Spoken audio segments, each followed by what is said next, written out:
J'aimerais te parler aujourd'hui d'un sujet important et qui fait partie de la série de vidéos que j'ai commencé à propos du mariage en islam. Dans celle-ci, on va parler des relations hors mariage, notamment comment gérer un amour en dehors du cadre du mariage. C'est une réalité qu'on ne peut pas nier. Beaucoup de nos frères et de nos sœurs tombent amoureux avant le mariage.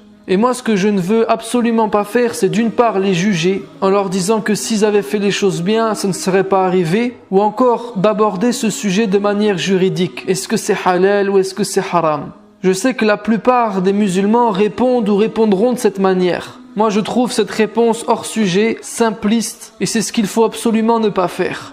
Je pense que la référence qui nous met tous d'accord est notre prophète alayhi salatu wassalam. Et alhamdulillah, il a eu à gérer des cas comme cela.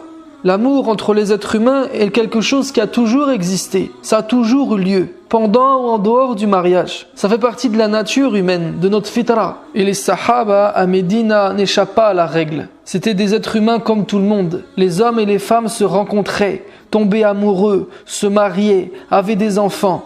Notre religion ne nous demande pas de devenir des moines ou de faire semblant. Et c'est ça le problème de certains. Beaucoup d'entre nous, musulmans, dépassons les limites de la piété. On a mal compris le din, alors on l'applique d'une manière plus stricte que le prophète alayhi salatu wassalam ne l'a appliqué lui-même. On peut être strict avec nous-mêmes, mais attention à ne pas rendre compliqué la vie aux gens. On peut être dur avec nous-mêmes, mais attention avant de juger les gens. Le prophète sallallahu alayhi wa sallam était quelqu'un de compréhensif. Il respectait, il admettait les différents niveaux des gens. Il prenait en considération leurs sentiments.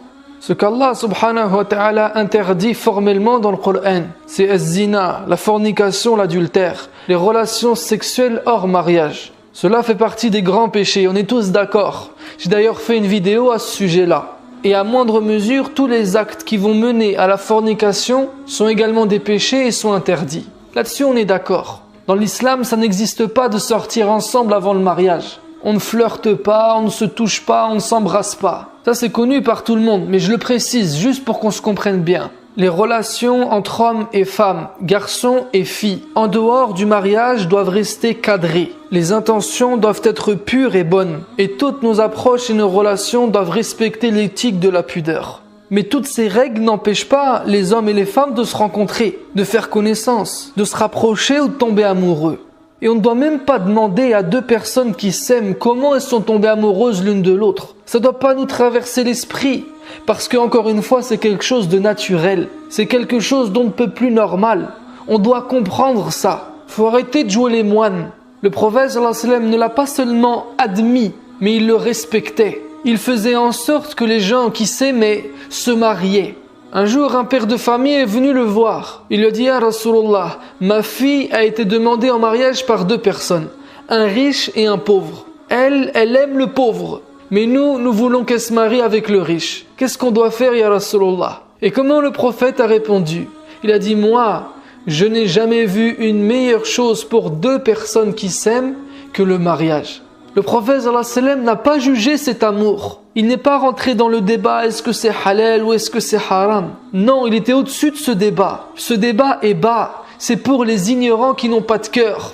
Le prophète sallallahu alayhi wa sallam était un homme qui respectait la nature des gens, qui donnait de la considération et de l'empathie aux sentiments des gens. Alors il voulait les aider. Et lorsqu'il savait que deux personnes s'aimaient, il s'en fichait de savoir comment elles se sont rencontrées. Ça, c'est de la curiosité mal placée. C'est de la perversité quelque part. Non, ça lui était égal. L'amour est légitime, parce que l'amour est quelque chose de noble, de saint dans notre religion.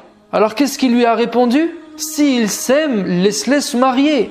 Quoi de plus beau pour deux personnes qui s'aiment que de s'unir devant Allah? Parce que c'est ça le mariage. C'est l'union de deux personnes qui s'aiment.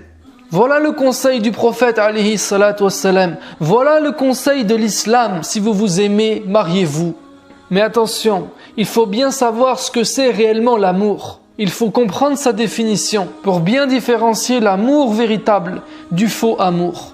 L'amour dans notre religion, c'est quelque chose qui va bien au-delà des sentiments. Car très souvent, les sentiments naissent à cause de choses physiques ou de choses matérielles. Par exemple, la beauté physique, l'attirance physique, la situation financière, la réputation de la personne. Toutes ces choses peuvent influer nos sentiments. Et si j'aime une personne parce qu'elle est belle physiquement, ou qu'elle a beaucoup d'argent, ou qu'elle a une bonne réputation, eh bien ça ne veut pas dire que je l'aime réellement. Car l'amour dans notre religion est quelque chose de beaucoup plus noble que ça, de beaucoup plus élevé que cela. L'amour véritable dépasse les critères et les éléments physiques, les jugements qui se basent sur des choses palpables ou matérielles. L'amour entre un homme et une femme est comme l'a défini le prophète alayhi salatu wassalam lorsqu'il parle des âmes.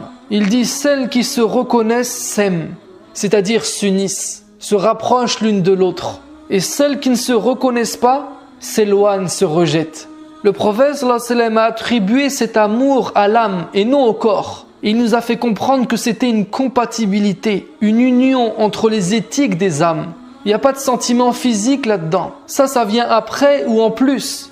Le départ de l'amour vient de l'âme, vient du fait que tu te reconnais dans cette personne, que tu te sens lié à elle, que vous avez beaucoup de points communs, de ressemblances, que vos caractères se ressemblent, s'assemblent, sont compatibles. C'est quelque chose que tu ne saurais pas forcément expliquer, mais cette personne, tu l'aimes parce que tu l'admires. Et tu l'admires pas seulement parce qu'elle est belle ou parce qu'elle est riche, mais tu l'admires parce que son âme t'a touché. Elle t'a pas touché parce qu'elle a subi des épreuves et parce qu'elle te fait pitié. Ça, encore une fois, c'est des jugements qui se basent sur des choses relatives, des choses physiques, des choses palpables.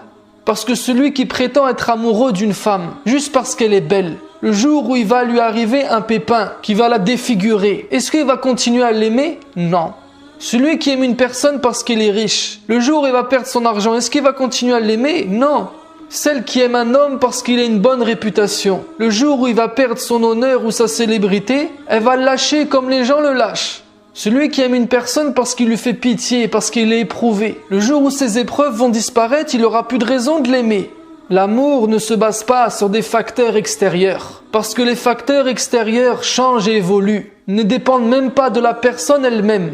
En fait, ce que tu aimes, ce n'est pas cette personne en vérité, mais c'est ce qui l'entoure. Donc attention aux sentiments, car ils peuvent être trompeurs. Surtout les jeunes. Quand on est jeune, on ne veut pas l'admettre, mais en vérité, on ne connaît rien de la vie. On tombe vite dans la radicalité, dans la précipitation. Un jeune homme, on lui présente une sœur, il fait une muqabala avec elle et khlas, il veut se marier tout de suite. Za'ma, elle est belle, elle lui plaît, c'est une fille sérieuse. Ils ont beaucoup discuté ensemble au téléphone et c'est bon, ils s'aiment. Ils veulent se marier. Alors qu'en fait, si tu fais un zoom à l'intérieur de son corps, tu vas constater que ce sont juste ses hormones qui sont en train de l'exciter. C'est juste ses pulsions qui sont en train de jouer avec lui. Ces sentiments, ils lui font croire qu'il est amoureux, alors qu'en fait, il a juste envie de passer à l'acte. Mais mon frère, si tu te maries avec une fille que tu pensais aimer, que tu pensais connaître, alors qu'en fait, ce n'était juste que des pulsions sexuelles que tu n'as pas su maîtriser, quand tu vas te marier avec elle et que ce sera fait, que vous allez coucher ensemble, en fait, tu vas t'apercevoir que tu n'étais pas vraiment amoureux d'elle, que tu n'avais pas tellement pris le temps de voir si vos âmes se ressemblaient, si vous étiez compatibles, si vous étiez faits l'un pour l'autre. Donc en fait, tu t'es précipité. Tu croyais être amoureux, mais tu ne l'étais pas. Et si c'est ça, tu vas peut-être, voire sûrement regretter. Donc attention aussi. Attention aux sentiments. L'amour dans notre religion, ce n'est pas seulement des sentiments. Et ça, il faut bien comprendre. Mais il existe aussi des gens qui s'aiment pour de vrai, qui sont vraiment faits l'un pour l'autre, qui sont sur la même longueur d'onde, qui partagent les mêmes projets de vie, etc., etc. Eh bien, ces gens-là, nous devons faire notre maximum pour leur faciliter le mariage. Parce que pour nous, musulmans, l'amour est pur. L'amour est quelque chose qui a trait à l'âme. L'amour fait partie de la fitra, la nature avec laquelle Allah subhanahu wa ta'ala nous a créés. Fitrat Allah allati fatara an-nasa 'alayha, la tabdila li khalqillah. On ne doit pas étouffer ni chercher à modifier cette nature. Cette nature est saine.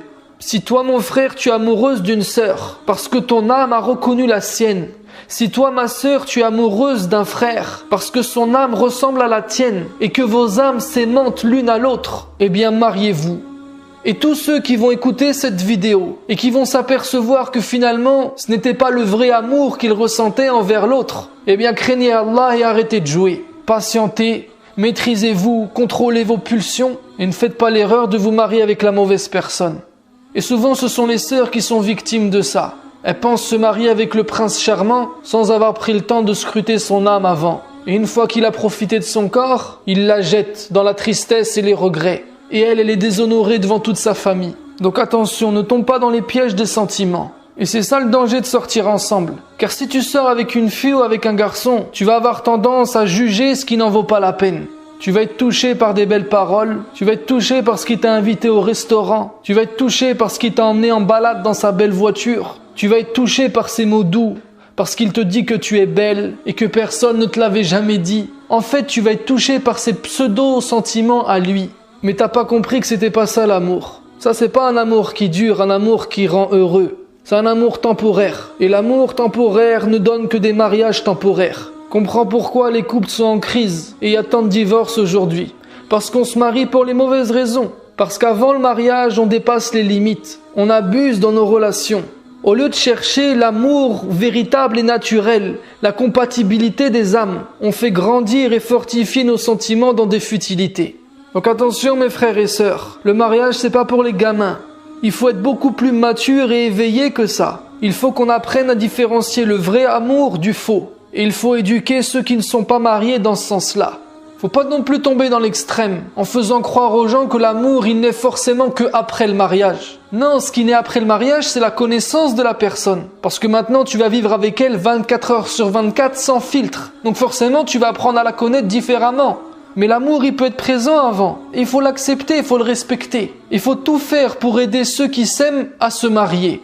Un jour, le prophète sallallahu alayhi wa sallam, il était assis avec son oncle Al-Abbas. Et là, il y a une femme qui s'appelait Barira qui est passée devant eux. Et derrière elle, il y avait un compagnon qui s'appelait Mourith. Mourith était l'ex-mari de Barira. Et lui était encore amoureux d'elle. Il courait derrière elle en récitant des poèmes d'amour. Il pleurait tellement que ses larmes mouillaient sa barbe.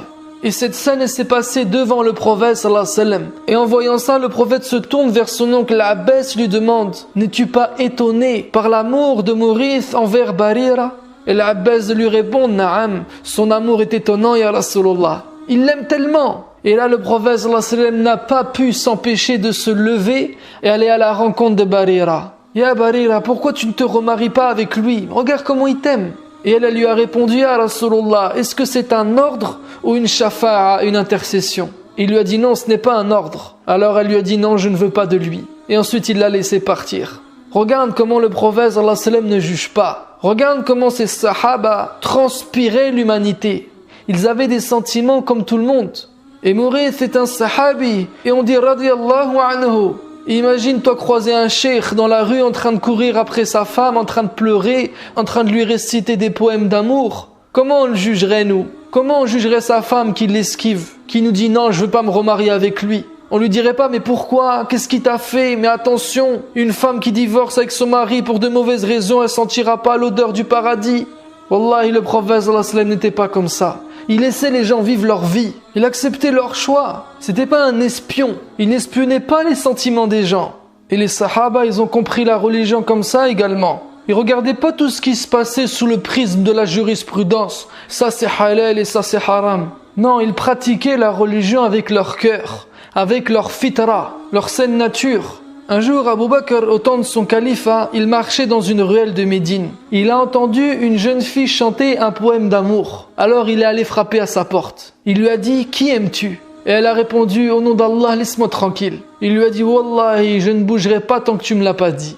Alors elle lui a avoué son amour pour un certain Mohammed ibn Qasim. Puis après avoir interrogé cette fille, interrogé sa famille, il a compris qu'on les avait empêchés de se marier ensemble. Alors il a sorti de sa poche la dot de cette fille. Il a intercédé envers Mohammed ibn Qasim.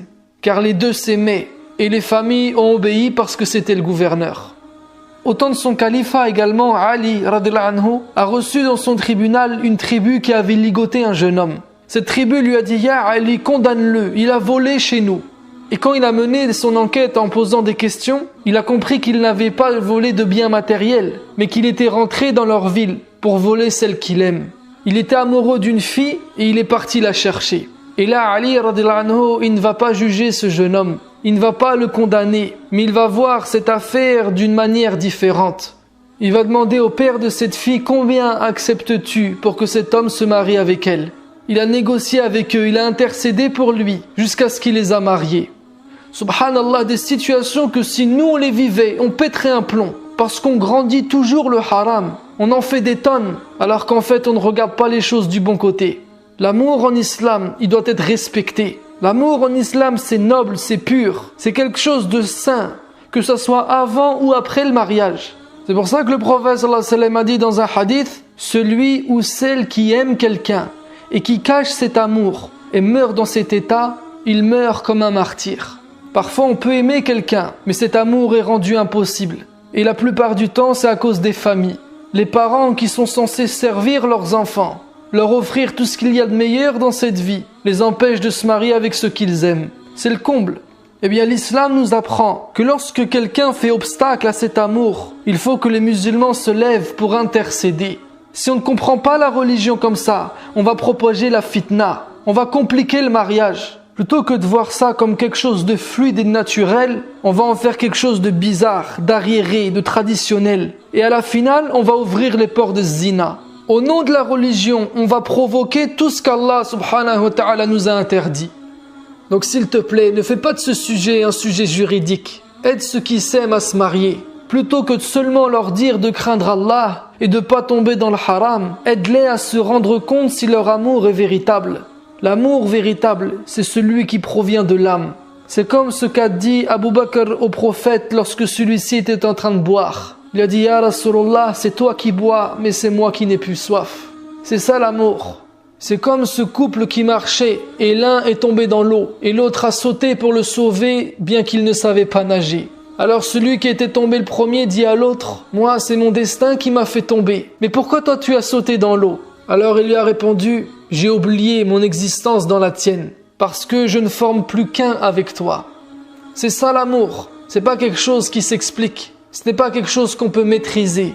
Sensibilise les gens sur le véritable amour, de manière à ne pas être la cause de futurs divorces pour ceux qui s'aimaient pour de mauvaises raisons, et également de préserver l'amour de ceux qui s'aiment, en les aidant à se marier, de manière à ce qu'ils soient unis et heureux dans ce monde, et qu'ils puissent se retrouver ensemble au paradis. J'ai dit tout ce que je pensais de ce sujet. Si tu n'es pas d'accord avec moi, je suis désolé, mais ça ne changera rien. Sur ce, je te dis à la prochaine vidéo, Inch'Allah.